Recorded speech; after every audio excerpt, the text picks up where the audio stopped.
making this album cost me a lot. And I'm not just talking about investment-wise and financially. It cost me a lot emotionally, sacrificially, mentally.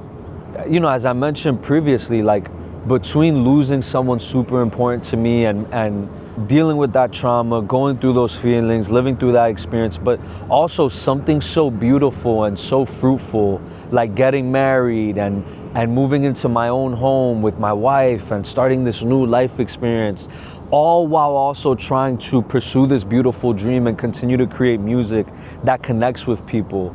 So much has happened, but you know, it's just been the most beautiful process that I've had to go through in my life. From some of these milestones in my career, you know, I've been traveling and performing. I've been flown out to do bachata festivals. I had my own sold out concert here in New York. The last project charted, but we were, you know, so much crazy, incredible opportunities and things have happened between the last project and this moment. You know, it took me and Joelito about 2.5 years to fully produce this project from A to B, from the idea phase to the final vocals and like mixing and mastering. And I think you hear the time spent on it, the thought, the care, the attention to detail and everything that we do. As someone hears this project, they're gonna be able to feel something they didn't feel prior. And I think that's what it cost. It cost going through life. It cost losing and gaining and living and loving and losing. Like, it cost all of that to be able to get here. One of the things I always used to talk to him about from day one was the intangibles of an individual. And it was something that I used to drill down on him all the time. And at first he was like, what are you talking about? What do you mean intangibles? Intangibles to me is what makes and breaks an individual. It's what makes you have success, or you're going to go and cave and hide in your room.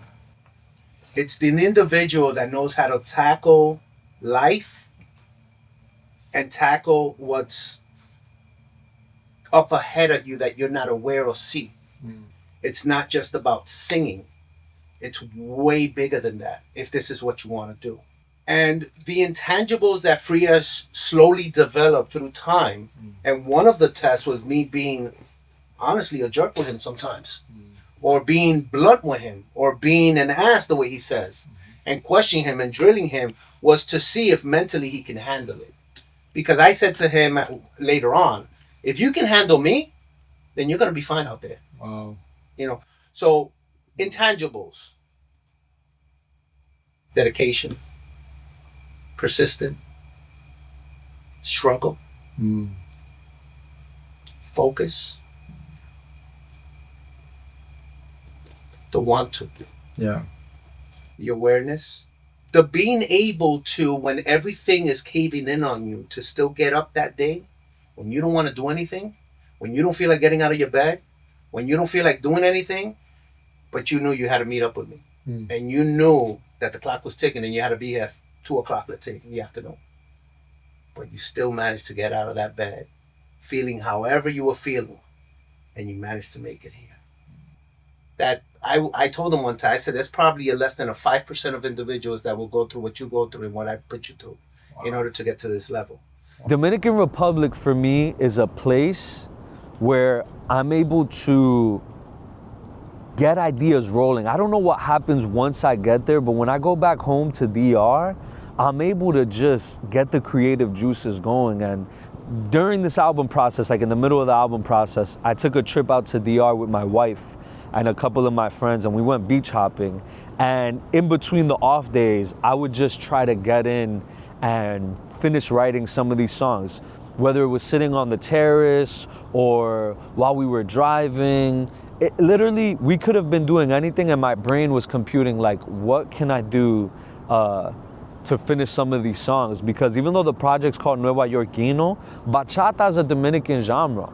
And I felt like I was saving some of those songs. Like, some of those songs would not be finished if I didn't go on that trip to DR, because I found the inspiration there.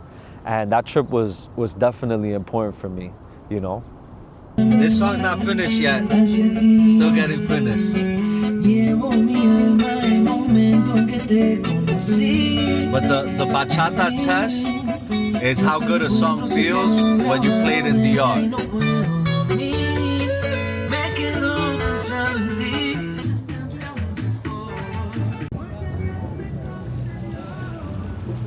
While I'm here, I'm trying to finish writing the last couple pieces of this album. The project is pretty much done. We have like, I don't know, 3 songs left. Faltan como 3 temas nada más to like really produce it and get the vocals done, and then after that we should be ready to go.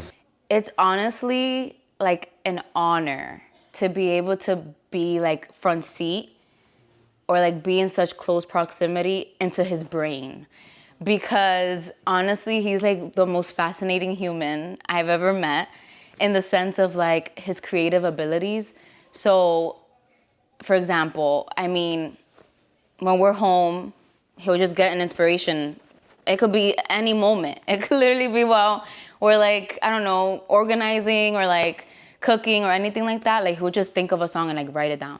So that's like really cool to me, to be able to be like, how did that correlate to that? And how did you like put that on paper?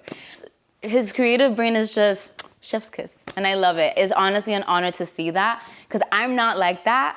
So I feel like just being able to see it firsthand is like, wow, like I be telling him like, kiss your brain. Today we're doing bongos and guira with Raulito and Enrique.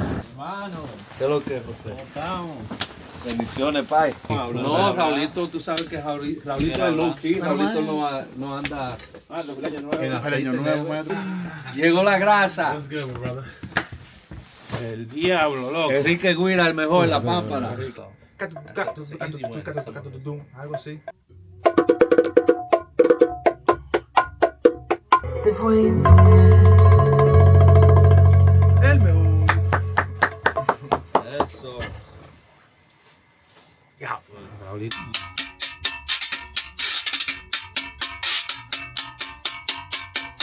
Otra vez.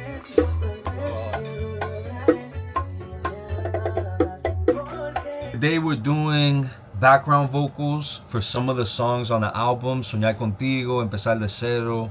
We have a vocalist coming through. Her name is Jalissa, and she's just gonna add a texture to these songs that's missing. We're on crunch time right now. We're trying to get all this done so that we can start mixing next week. Like the other ones, just to give a texture. So I was gonna say let's do 2 takes, but texturing it, so a little less present, more airy.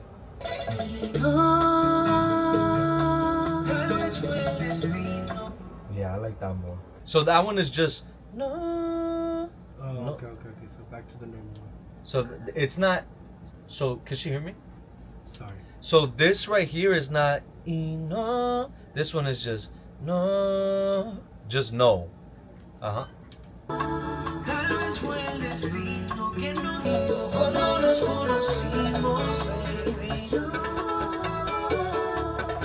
That's fire. That's dope. Yeah, we can fly that over and then just punch in the. Sí, tú sabes. Yeah. Pero estaba hablando bien, tenía hambre, quería su teléfono para ver televisión, que estaba aburrido. Tú sabes. Meter una lounge de He seems pretty alive. Yes. Ay, Entonces, Titi Gladys it's que andaba buscando un Ay, pastor sí. para hacer esa boda. Oh my goodness! Orange! Oh, God. She Show did her a the bunch of photos. orange balloons. Look, she did all these photos. Oh my goodness! That's the best part! I love it! We're gonna do, that's my baby! Wait, it's my baby! Yeah, no, I'm so happy. I'm about to open some of this stuff now, and then and I'm getting ready. I gotta pack my bags for California.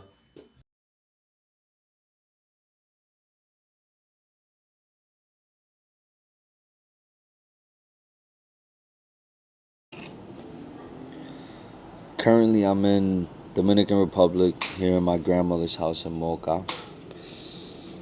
And about 4 days ago, my grandpa passed away.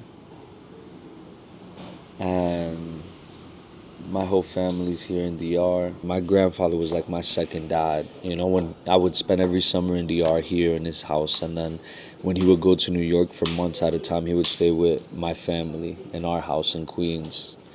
So, you know, to me, this is like surreal.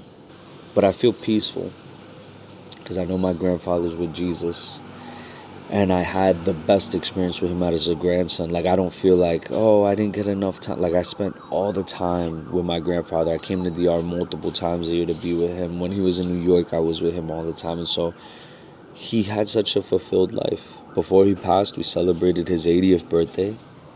I remember he was just saying that he didn't want to go to sleep until everybody left the party because he was so happy seeing his great-grandchildren and his grandchildren and his kids, and looking at his legacy. And he got to see it. My grandpa, he got to see it. His mission, his time on earth was done. But yeah. And my grandpa was funny, man. He was a funny guy. He wasn't like a super serious, you know, cranky grandpa. He was so loving. Took us to all the resorts, took us to the beaches, Los Rios. He'd take us out to eat. I used to go to the movies with him all the time. He was the man, you know. So I'm finishing this album, and I'm gonna, you know, in the physical, whether we do CDs or vinyls, you know, I'm gonna dedicate this project to my grandfather,